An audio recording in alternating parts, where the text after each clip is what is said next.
Morning! Morning! Welcome to the India Explained podcast, recorded in London and San Francisco. One take, unscripted, no rehearsal. Hey Bunty, greetings again. So I thought, let's do another story today on the Nirav Modi saga. Right. And to our listeners, we put up a video that was basically me just sharing a few things about the Indian news, which was put up on YouTube. We tried the video format and I shared some thoughts about what happened with the Nirav Modi saga. Long story short, Nirav Modi has taken off with 21,000 crores. I don't think I need to go into the nitty-gritties of it. But we, as long as the story stays interesting, every few weeks we'll keep bringing you something like another episode in, the Star Wars series. So what's happened now is that, this guy takes off with 21,000 crores. He scammed Punjab National Bank into lending him this money or getting the money from banks, and Punjab National Bank would stand guarantee. The government claimed they've seized 5,000 crores by raiding his properties, which is apparently exaggerated. Nirav Modi is abroad. The Ministry of External Affairs said they didn't know where he is. Now it turns out the CBI sent him a very polite email saying that, look, will you cooperate with the investigation? His answer was, no, I shall not. And he has something called Firestone. I think Firestone Properties. He has filed for bankruptcy in the US and he has managed to get bankruptcy protection, which means that creditors cannot take those properties to make themselves whole or to get back what they owe. So that's where it stands right now. The money's gone. It's probably been laundered. He's sitting cushy. Some of his properties in India have been seized. Some relative has been arrested. But he's very comfortably ensconced in the US and he's now got legal protection for some of his existing properties as well. And the Indian government, Mr. Narendra Modi and Mr. Amit Shah are claiming they have nothing to do with him. They have gone and arrested P.C. Chidambaram, former finance minister's son, on some grounds of owning 4 Benami properties or something. Okay, so my question is the Nirav Modi has been recipient of an email from CBI. So I'm just thinking, in all seriousness, I'm trying to think, in which other investigative matter has the CBI sent an email asking the person to... I'm just thinking, is this standard practice? I mean, does the CBI go that, crime committed, step 1, acknowledgement crime has been committed, step 2, send a strongly worded email asking for compliance, step 3, on refusal of email, take other necessary action. I mean, so I do not know how commonplace this is. Now, if this is from standard operating procedure within the CBI's playbook, then I think we should hold judgment. If they write emails to people who've committed serious crimes, seeking compliance and collaboration, then, they are doing what they should do.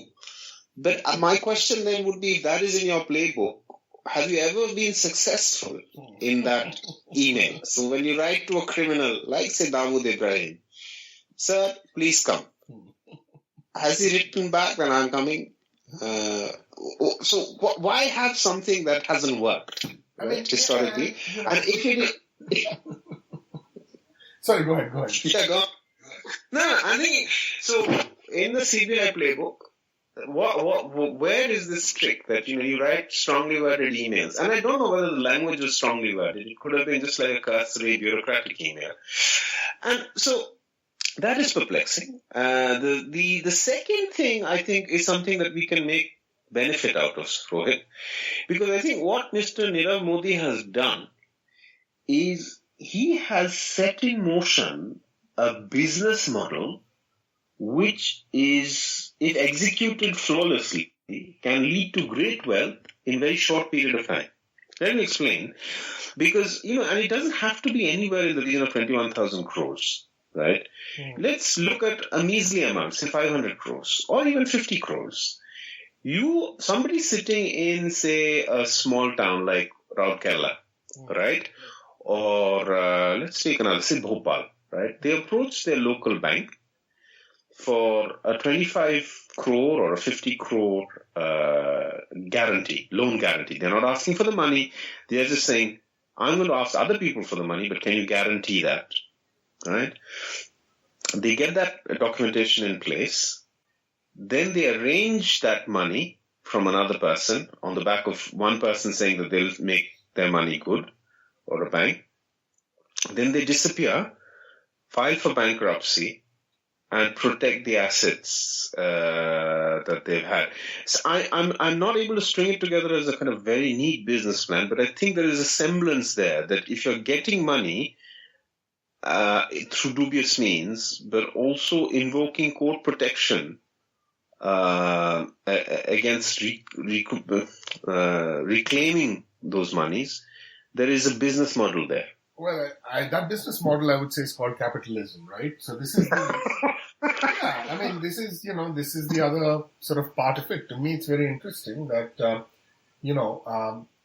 I understand that, you don't have to believe in, that it seems unrealistic to believe in, a kind of hardcore Marxist idea of the state withering away and the proletariat owning the means of production and all of that. Okay, we thought, I don't know if there were people who, if there's anyone who really believes that'll happen, maybe you might find like 20 people in the world, or maybe a few hundred. But the fact of the matter is that it's not just that or this, sort of notion of kind of untrammeled capitalism, privatize the banks, etc., right? So the point is that, to me, the interesting thing is that in many ways this kind of echoes what happened with the financial crisis in the US, where the fundamental system itself is prone to these kinds of abuse, for the idea is that for capitalism to function, you have to make some allowances for this kind of abuse. In other words, that you do need to let, banks or businesses kind of get away with this periodically. The other side of it to me is, I'm just trying to think of the sort of mechanics of it. What must have happened is that he must have taken this money and he already must have run it through offshore accounts and stuff. And what's interesting is that those are the same kinds of accounts that are used by drug dealers, that are used by terrorist organizations. But there is no consensus across the world to shut them down by the Davos elite or whatever you want to call it, because, hey, the wealthy people of the world who are not terrorists and not drug dealers, they also need the same accounts, right? Mitt Romney had an offshore account when he was, running for president. It emerged. So, there we are. And I think, unfortunately, like the Nirav Modi scams will just keep happening. Tell me something. There is Lalit Modi scam. Yeah. There is Nirav Modi scam. Yeah. So if you're looking at a Star Wars angle on this, there has to be a trilogy. There is another Modi scam in the waiting. We do not know which Modi. Yeah. Yeah. So because you raised the specter of Star Wars, I was thinking that has the Lalit Modi scam been solved? I think that guy's still knocking about dodging bullets, right? They're all abroad. So I'll just make 2 points. One is about that scam, just the scale and scope of scams, and there's this person Parth. He's goes by Parth Punter. I don't know his full name. He's a special correspondent for the LA Times. So he just sent me a link by direct message about an article he's written for First Post.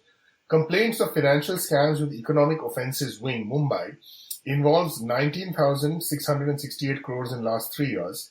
However, refund investors have received is only the amount of 2.5 crores among 74 investors. 184 accused are still absconding. Right. So you see the most prominent people, but this is kind of a well-oiled machine. Right. One other quick point, which may be tangential, is, some of the articles saying that the Punjab National Bank is now claiming that the letters of understanding that were issued are fraudulent.